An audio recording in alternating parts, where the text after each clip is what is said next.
नमस्कार साथियों, मैं कृष्णा राष्ट्रवादी।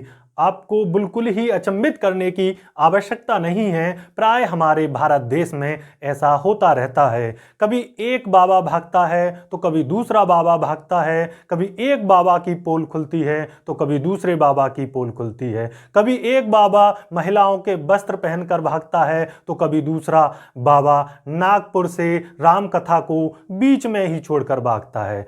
साथियों, मैं बात कर रहा हूं पंडित धीरेंद्र शास्त्री की, जो आप जानते होंगे। उसको भागेसर धाम के सरकार के द्वारा भी लोग जानते हैं। उत्तर भारत में काफी लोग उनसे जुड़े हुए हैं और वही बाबा जब उनको भरी सभा में एक चुनौती दे दी जाती है, जो अंध श्रद्धा निर्मूलन समिति के द्वारा, कि आप इस सभा में से जो हमारे 10 व्यक्ति हैं उनको उठाइए और उनके बारे में आप बताइए। और दूसरी चुनौती दे दी जाती है कि एक कमरे में 10 बर्तन रखे जाएंगे और उनको ढक कर के रखा जाएगा। तो आप अपनी दिव्य दृष्टि से ये बताइए उन बर्तनों के अंदर क्या होगा। जब ऐसे टास्क दे दिए जाते हैं तो जो पंडित धीरेंद्र शास्त्री हैं वो नागपुर से भाग खड़े होते हैं। जब उनकी गिरफ्तारी होने वाली होती है तो वही भागकर दोबारा मध्य प्रदेश पहुंच जाते हैं, क्योंकि जो नागपुर शहर है, महाराष्ट्र शहर है, वो बाबाओं की पोल खोल शहर है। साथियों, ये आए दिन होता रहता है। आप जानते होंगे कि कुछ दिन पहले आपने टीवी पर देखा होगा कि एक महिलाओं के वस्त्र पहनकर भागता है। जब इन बाबाओं से, जब तर्क शक्ति से कोई बात करता है, जब इनका दिव्य दृष्टि की परीक्षा ली जाती है, जब बोला जाता है कि आप अपना ज्ञान दिखाइए, तब ये लोग भाग खड़े होते हैं। भारत देश में सभी को राम कथा सुनने का हक है और किसी को भी राम कथा कहने और सुनने और सुनाने का भी हक है, परंतु अंधभक्ति के नाम पर देश को बर्बाद करने का किसी को भी हक नहीं है। साथियों, कुछ दिन पहले मैंने भी छतारी में रिपोर्टिंग की थी, भागेश्वर धाम की, और वहां पर तरह तरह के लोगों पर, जो श्रद्धालु आए हुए थे, उनसे बात की थी। उनके अंदर श्रद्धा का जो भाव था, ऐसा कूट कूट के भरा हुआ था। आप मेरी पुरानी वीडियो में देख सकते हैं। मैंने काफी क्वेश्चन वाचक चिन्हों में बहुत सारी बातें कहने की आपको कोशिश की, लेकिन शायद आप नहीं समझे हों। साथियों, कि किस तरीके से जो एक हमारी जो भावना है, जो हमारी श्रद्धा होती है, तो इस तरीके से जो बाबा होते हैं वो किस तरीके से हमारी भावनाओं को आहत करते हैं। नागपुर से आधी राम कथा को आधा छोड़कर ही भाग निकले ये भागेसर धाम के सरकार के पंडित धीरेंद्र शास्त्री। साथियों, क्लेरोवायंस की क्षमता, यानी कहीं भी जाकर देख के आने की क्षमता है, ये सिद्ध नहीं हुआ।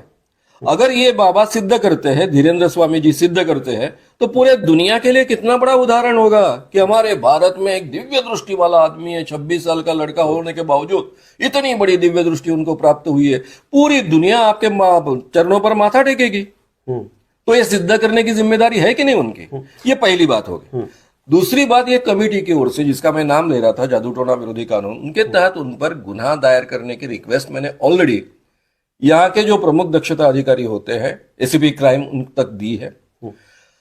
पहले 8 तारीख को दी। जो बाहर के जो वीडियोस हैं, जो ऑलरेडी यूट्यूब पर उपलब्ध है, उसके आधार पर बात सोचिए, क्यों जब इनके तर्क की और इनके दिव्य दृष्टि की, जब आपने काफी वीडियो यूट्यूब पर देखी होंगी कि ये कैसे बाबा किस तरीके से एक पेन पेंसिल लेकर बैठ जाते हैं कागज पर और नाम बताते रहते हैं, और उनके घर का नाम बताते हैं, मोबाइल नंबर बताते हैं, उनकी सारी बातें बताते हैं। लेकिन जब एक समिति ने बोला कि आप 10 लोगों को रैंडम उठाइए और उनके बारे में बताइए, तो हम आपको 10 लाख रुपए का इनाम देंगे, अन्यथा आप हमें 3 लाख रुपए दे देना, और दूसरा आप पर कानूनी कार्रवाई होगी। जब इतनी बात सुनते हैं तो भागेसर धाम के सरकार तुरंत भाग खड़े होकर के तुरंत कहां पहुंच जाते हैं? मध्य प्रदेश। कहीं ना कहीं आप देखेंगे कि जो हिंदी भाषी क्षेत्र हैं, चाहे उत्तर प्रदेश हो, चाहे मध्य प्रदेश हो, या राजस्थान या बिहार, तो इनकी जो फॉलोइंग है वहीं पर बढ़ती जा रही है। लेकिन इन्होंने सोचा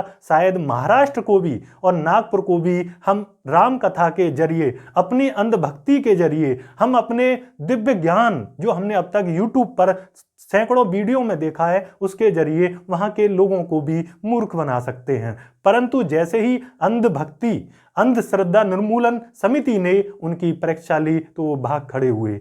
साथियों, ऐसे बाबाओं से आप बचकर रहिए, लेकिन ध्यान दीजिए कि ये किस तरीके से अपनी जो बातें कहते हैं। और आप इस वीडियो को देखिए, इसको क्योंकि लोगों को लगता है कि उनमें दिव्य शक्ति है, लेकिन उनको मालूम है कि मैं ठगी करता हूं। दिखता है साफ। कई बाबाओं का भंडाफोड़ किया है, यहां बड़े बड़े बाबाओं को नागपुर से भगाया है। इसीलिए नागपुर को पोलखोल शहर, ये इस तरीके से कुछ लोग जो साधु के रूप में कहीं ना कहीं नेताओं और कभी कभी सांप्रदायिक बातें भी करते हैं, कभी किसी को बुलडोजर चलाने का काम करते हैं, कभी भावनाओं को, दूसरे धर्म के लोगों की भावनाओं को आहत करने का काम करते हैं। तो साथियों, ऐसे नकाबपोशी चेहरों से बचने की आवश्यकता है। मैं आपके साथ जुड़ा रहूंगा। मैं कृष्णा राष्ट्रवादी। आपका दिन शुभ हो।